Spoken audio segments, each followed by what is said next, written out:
Okay, Utah. I've got a very important message for you. So I want you to sit down, take a deep breath, put your listening ears on, because this is really important what I'm about to say. It's not the preseason anymore. These games that you're playing, the game that you played tonight, it counts for points now. Utah loses 3-1 against the Chicago Blackhawks on Thanksgiving Monday in Canada. I'm very not thankful at the moment. And you might be looking at that score and you're thinking, oh, well, that's actually really close. Yeah, the reason it's close is because Chicago didn't have a great game either, which makes sense for them considering they're in the middle of a rebuild. They got Connor Bedard as the first round, like the top draft pick a couple years ago. They're not going to be good, and we still lost to them because we sucked worse. I had hope starting into this game. I had hope. It's the Blackhawks. Of course I'm going to have hope. I had hope going into this game to the point that when there was an error, I did write it down. It was a rookie error by a rookie. There was a situation. It was a 2-on-2, I'm going to call it. It looked more like it would be a 1-on-2.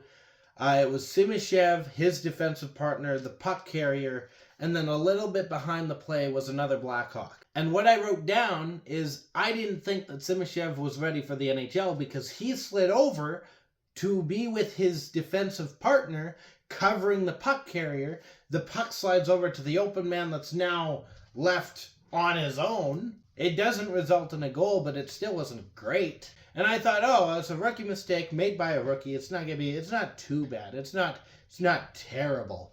I was in for a ride. This game got worse in a hurry. You might call me irrational. Look who I look up to. You think I'm going to be rational? This is the guy I look up to. This is the guy who inspires me. I'm not going to be rational. The scoring opens up in the second period. Hayton gets a break on a missed high stick. But I kind of figured you're going to miss a call like that as a referee. The team that you just screwed over is going to come out angry. They're going to come out looking for something to make up for your mistake. And if it's not going to be a fight, it's going to be stellar play until the puck goes in the back of the net. Well, next play after this missed call, Mikheyev drives towards the net. He's got the puck. There's a scrum sort of going on in front, people trying to find their position. It looks like Mikheyev's looking for a pass, but as he's driving in, he finds a slot between Vanacek and the post. Just pushes it into the goal, and it takes him a second to react to the fact that he just scored. That's how the scoring opens up. We will bring it back. Peterka gets a goal. His first goal is a Mammoth, as far as I'm aware. Genther is looking for Cooley, who's in the slot. The puck just skirts past Cooley. It goes on to Peterka's stick. He rips it into the back of the net. Hey, we're tied! A little bit later, Utah takes a penalty. Now, if you're from Utah and you're listening to this, on Wednesday, when the Utah Mammoth play the Calgary Flames, I want you to find a seat that is right next to the glass. Because we need something or someone to jump scare the boys whenever they enter the box, when they get a penalty, to condition them into realizing that the penalty box is bad. I don't know how many times I have to say this.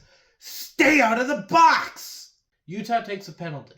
Now that's bad enough on its own. You want to stay disciplined, you want to have even strength or man advantage if you can get it, but you don't want to be taking penalties. But if you do happen to take a penalty, maybe, just maybe, you're going to want to do everything in your power to make sure that the other team can't capitalize on the power play.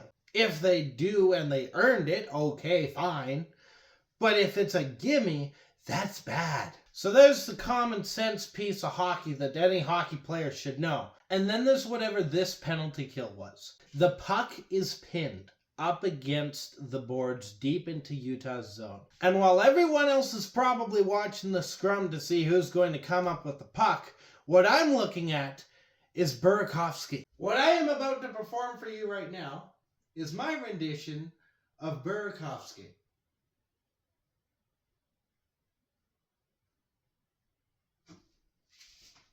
Do you see the problem?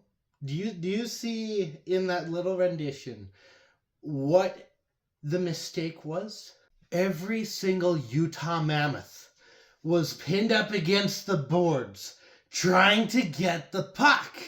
So there's Burakovsky left wide open, doing God knows what, had all the time in the world to prepare for anything that was going to come his way. He could have had a nice steak dinner in the time that it took for anyone to realize he was there. The puck's in the back of the net. There's an empty net to finish the game off, and that's the game. I was so confident that the only thing I was going to have to complain about was Simashev being a rookie.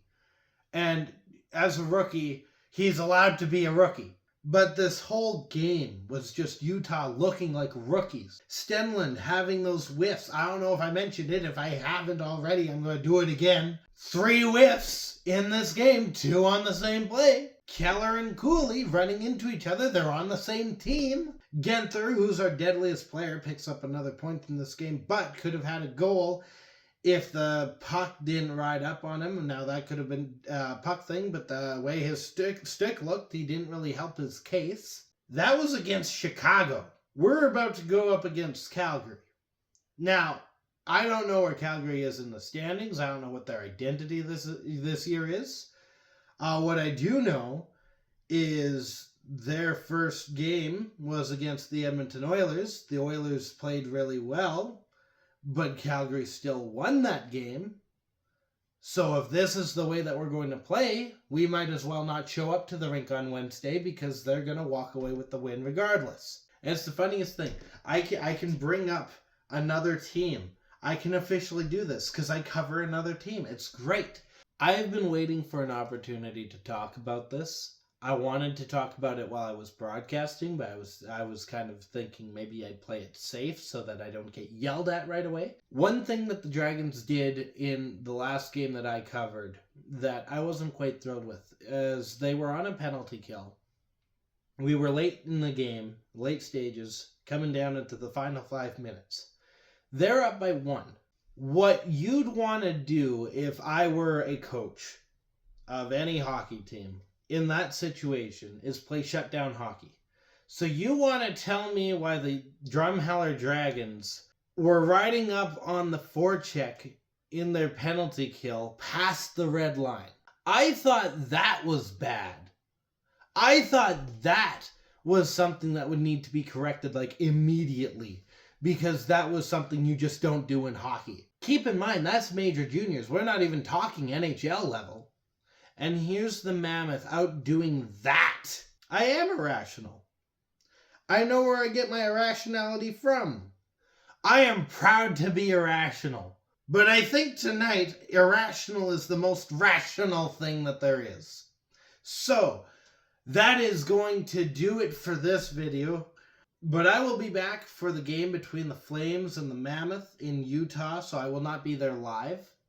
That's not this time. That's the next time that the two teams meet, I think. So in the meantime, tusks up, and go Mammoth.